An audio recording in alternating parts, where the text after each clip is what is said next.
Hi hello నమస్తే welcome to Aadab Hyderabad. మనకున్న చిన్న చిన్న ధర్మ సందేహాలు తీర్చడానికి మన ముందుకు వచ్చేసారు బ్రహ్మశ్రీ జాకవరం సందీప్ శర్మ గారు నమస్తే. జై శ్రీరామ్. శ్రీరామ రక్ష సర్వజగద్రక్ష శ్రీక్షేమం కరి హరిసర్వోత్తమ వాయుజీవోత్తమ హరే శ్రీనివాస. ఆంజనేయ స్వామి అసలు ఎందుకు ఆరాధించాలి, ఆ ఆరాధన విశిష్టత ఏంటో మాకు కొంచెం చెప్తారా? తప్పకుండా అమ్మా. బుద్ధిర్బలం యశోర్ధైర్యం నిర్భయత్వం అరోగతాం అజాడ్యం వాక్పటుత్వంచ హనుమత్ స్మరణాన్ భవేత్. ఆంజనేయ స్వామికి మొట్టమొదటిగా చెప్పాలి అనంటే, ఆంజనేయ స్వామి గురించి చెప్పాలి అనంటే, ఆంజనేయ స్వామి లేని గ్రామం లేదు మన భారతదేశంలో. మన భారతదేశంలో అందరం కూడా గొప్పగా చెప్పుకోవాలి ఈ మాట. ఏంటయ్యాలంటే ఆంజనేయ స్వామి లేని గ్రామం లేదు అని. ఎందుకయ్యా అంటే సకల భూత ప్రేత పిశాచాలకు అధిపతి, అవునా? అలాగే ఆంజనేయ స్వామి వారు మనకు ప్రతి గ్రామంలో మొదట్లో కానీ, ఊరు మధ్యలో కానీ, ఊరు చివరిలో కానీ తప్పనిసరిగా దర్శనమిస్తూ ఉంటాడు. ఆ ఊరినంతా కూడా కాపాడుతూ ఉంటాడట. సకల భూత ప్రేత పిశాచాలకు అధిపతి అంటే భూత ప్రేత పిశాచాలన్నీ కూడా దరిచేరకుండా కాపాడేవాడు ఆంజనేయ స్వామి వారు. అందుకనే మనకి చిన్నపిల్లలకి ఆంజనేయ స్వామి లాకెట్స్ కడుతూ ఉంటాం, అవునా? ఎందుకు అనంటే ఆంజనేయ స్వామి యొక్క అనుగ్రహం కలగాలి, భయాందోళన ఏమున్నా కూడా తొలగిపోవాలి అని చెప్పేసి ఆ చిన్నపిల్లలకి ఆంజనేయ స్వామి బిళ్ళను కడుతూ ఉంటాం. అలా కట్టడం వల్ల గాలి, దుమ్ము, ధూళి ఇలాంటివన్నీ కూడా దరిచేరకుండా ఉంటాయి. పిల్లలకు ధైర్యాన్ని కలిగిస్తూ ఉంటుంది. అలాగే చిన్నపిల్లలను చూడండి, ఇప్పుడు మనం చూడగానే అంటే మనకు ముద్దు వచ్చేస్తూ ఉంటారు, అవునా? అంటే ఎత్తుకోవాలనిపిస్తూ ఉంటుంది. అలా దృష్టి వాళ్ళ మీద పడటం వల్లనే కదా ఇదంతా జరుగుతుంది. అలాంటి దృష్టి దోషాలన్నీ కూడా పోవటానికై ఆంజనేయ స్వామి ఆ చిన్నపిల్లలంతా కూడా రక్షిస్తూ ఉంటాడనమాట. అందుకనే 6 నెలల తర్వాత చిన్నపిల్లలకి అన్నప్రాసన ఎప్పుడైతే అయిపోతుందో అప్పుడు ఆ ఒక ఆంజనేయ స్వామి లాకెట్స్ అనేవి తప్పనిసరిగా పూజించుకొని మంజుసూక్త పారాయణ దానికి చేయించి ఆ బిల్లని తీసుకెళ్ళి కట్టడం వల్ల మంచి సత్ఫలితాలు పొందుతారు. అలాగే ఇప్పుడు మనకు ఈ నగరంలో, భాగ్యనగరంలో అనేకమైన ఆంజనేయ స్వామి దేవాలయాలు ఉన్నాయి. ప్రతి గల్లీకి ఒకటి ఉంది, గల్లీకి ఉంది, వీధిలో ఉంది, మొత్తం ఎక్కడ పడితే అక్కడ ప్రతి కాలనీలో ఉంది.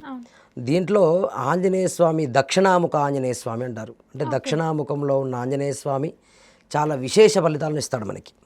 అంటే దక్షిణాముఖంగా అంటే దక్షిణం వైపే చూస్తూ ఉంటాడు అనమాట ఆంజనేయ స్వామి. ఇప్పుడు ఏ దేవాలయాలను చూడండి, ఉంటే తూర్పున ఉంటాయి, అంటే తూర్పు ముఖంగా ఉంటాయి ప్రతి దేవాలయాలు, లేదా ఉత్తరముఖంగా ఉంటాయి. ఉత్తరముఖంగా చాలా తక్కువ, మెయిన్గా ఇటే ఉంటాయి.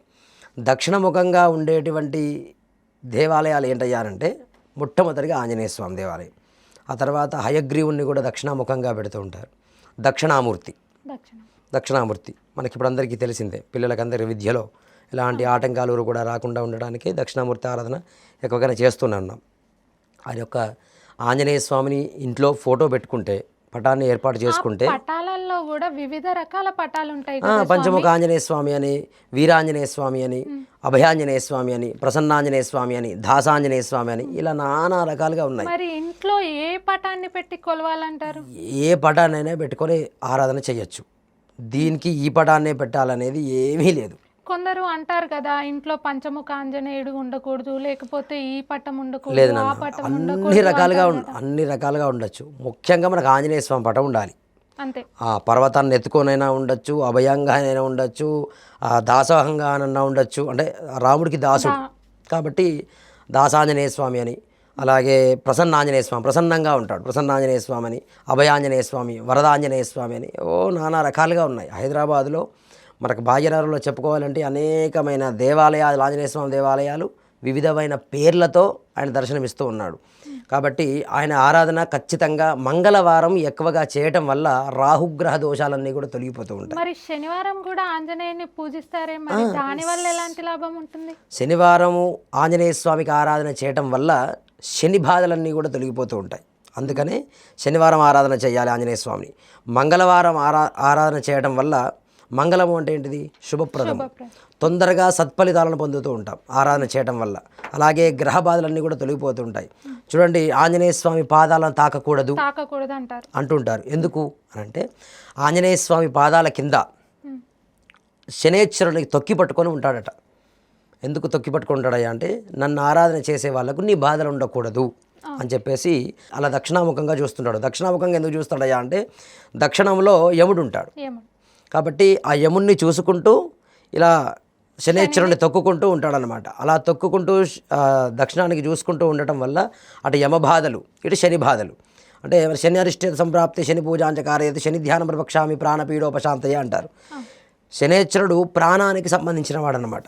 కాబట్టి ఆ యొక్క ప్రాణదోషాలన్నీ కూడా తొలిపోవాలంటే, ప్రాణానికి ఎలాంటి ఇబ్బంది కలగకుండా ఉండాలి అని అంటే శని యొక్క అనుగ్రహం కావాలి.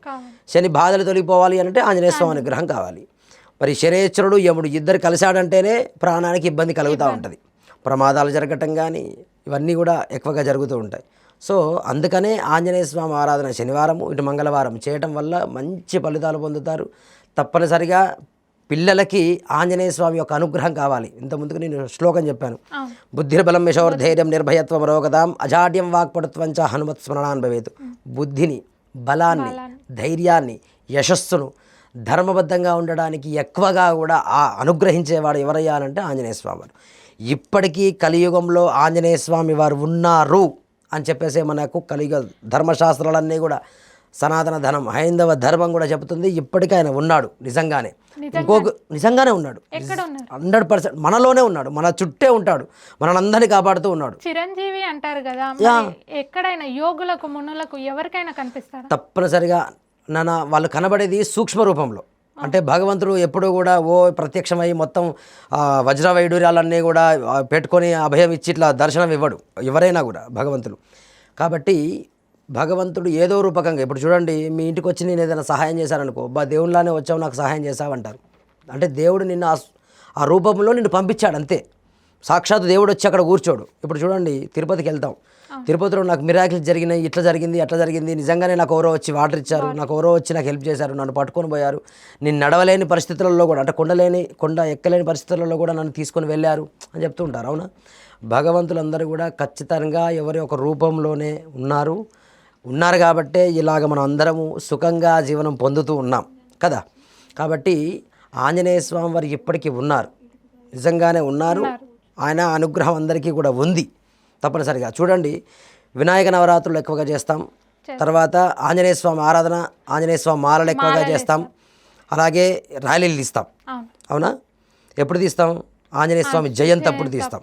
కాబట్టి జయంతికి ఎంతమంది యూత్ వచ్చేసి చేస్తుంటారు. ఇప్పుడు చూడండి, ఈ రోజుల్లో చూసుకున్నట్లయితే థర్డ్ బంద్ అని చెప్పేసి ట్రెండ్ అయ్యేది ఏంటంటే హనుమాన్ భజన రీసెంట్ గా బాగా 2021 సెంచరీ కిడ్స్ ఇప్పుడు చేసేది ఏంటంటే భజనలు. అవును, ఇంతకు ముందు పబ్ కల్చర్ అదంతా ఉండేది, ఇప్పుడు భజన వైపు మళ్ళీ శనివారం రోజున. అవును, శనివారం రోజున ఇప్పుడు మనం చెప్పుకుంటే నగరంలో థర్డ్ బంద్ అనే క్షేత్రాల్లో ప్రతిరోజు అదే శనివారం రాత్రి హనుమాన్ చాలీసాతో ప్రారంభమయ్యి అసలు ఆ స్వామివారి నినాదంతో అసలు అద్భుతంగా ఎక్కడ లేని ఒక ఎనర్జెటిక్గా జనాలకందరికీ, యూత్కే ముఖ్యంగా.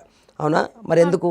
ఆంజనేయ స్వామి అలా సేవ చేయించుకుంటున్నారు అందరితో, ఆ యొక్క నామాన్ని పలికించుకుంటున్నాడు, ఆ భజనలు చేయించుకుంటున్నాడు. కాబట్టి ప్రతి దేవాలయంలో, అంటే మొదలయ్యాయి ఒక్కొక్క దేవాలయంలో, ఆంజనేయ స్వామి దేవాలయాలలో మంచిది కూడా. పిల్లలకి హనుమాన్ చాలీసా రావటం, నేర్చుకోవటం, ఇదంతా కూడా చాలా మంచిది. ఆంజనేయ స్వామి బొట్టు పెట్టుకోవడం వల్ల, నిత్యం ఆంజనేయ స్వామి బొట్టు ధరించడం, సింధూరం ధరించడం వల్ల ఫస్ట్ దృష్టి దోషాలు తొలగిపోతాయి.